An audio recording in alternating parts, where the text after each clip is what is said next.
Matthew 22. Jesus spoke to them again in parables, saying, "The kingdom of heaven is like a king who prepared a wedding banquet for his son. He sent his servants to those who had been invited to the banquet to tell them to come. But they refused to come. Then he sent some more servants and said, 'Tell those who have been invited that I have prepared my dinner. My oxen and fattened cattle have been butchered, and everything is ready. Come to the wedding banquet.' But they paid no attention and went off, one to his field, another to his business. The rest seized his servants, mistreated them, and killed them. The king was enraged. He sent his army and destroyed those murderers and burned their city. Then he said to his servants, 'The wedding banquet is ready, but those I invited did not deserve to come. So go to the street corners and invite to the banquet anyone you find.' So the servants went out into the streets and gathered all the people they could find, the bad as well as the good. And the wedding hall was filled with guests. But when the king came in to see the guests, he noticed a man there who was not wearing wedding clothes. He asked, 'How did you get in here without wedding clothes, friend?' The man was speechless. Then the king told the attendants, 'Tie him hand and foot, and throw him outside, into the darkness, where there will be weeping and gnashing of teeth. For many are invited, but few are chosen.' Then the Pharisees went out and laid plans to trap him in his words. They sent their disciples to him along with the Herodians. 'Teacher,' they said, 'we know that you are a man of integrity, and that you teach the way of God in accordance with the truth. You aren't swayed by others because you pay no attention to who they are. Tell us then, what is your opinion?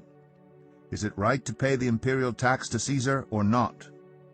But Jesus, knowing their evil intent, said, 'You hypocrites, why are you trying to trap me? Show me the coin used for paying the tax.' They brought him a denarius, and he asked them, 'Whose image is this, and whose inscription?' 'Caesar's,' they replied. Then he said to them, 'So give back to Caesar what is Caesar's, and to God what is God's.' When they heard this, they were amazed. So they left him and went away. That same day the Sadducees, who say there is no resurrection, came to him with a question. 'Teacher,' they said, 'Moses told us that if a man dies without having children, his brother must marry the widow and raise up offspring for him. Now there were 7 brothers among us. The first one married and died, and since he had no children, he left his wife to his brother. The same thing happened to the second and third brother, right on down to the 7th. Finally, the woman died. Now then, at the resurrection, whose wife will she be of the 7, since all of them were married to her?'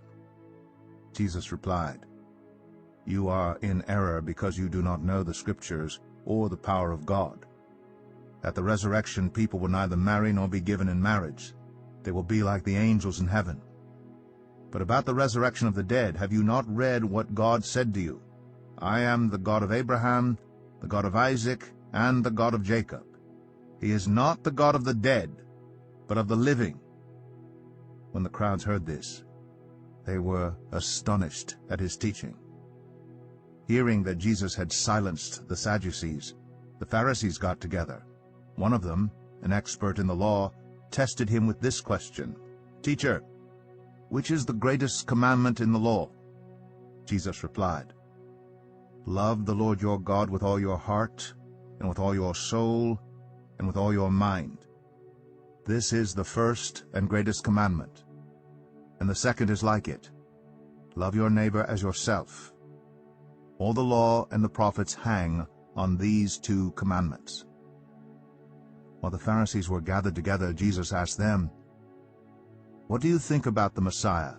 Whose son is he?' 'The son of David,' they replied. He said to them, 'How is it then that David, speaking by the Spirit, calls him Lord? For he says, "The Lord said to my Lord, Sit at my right hand until I put your enemies under your feet." If then David calls him Lord, how can he be his son?' No one could say a word in reply.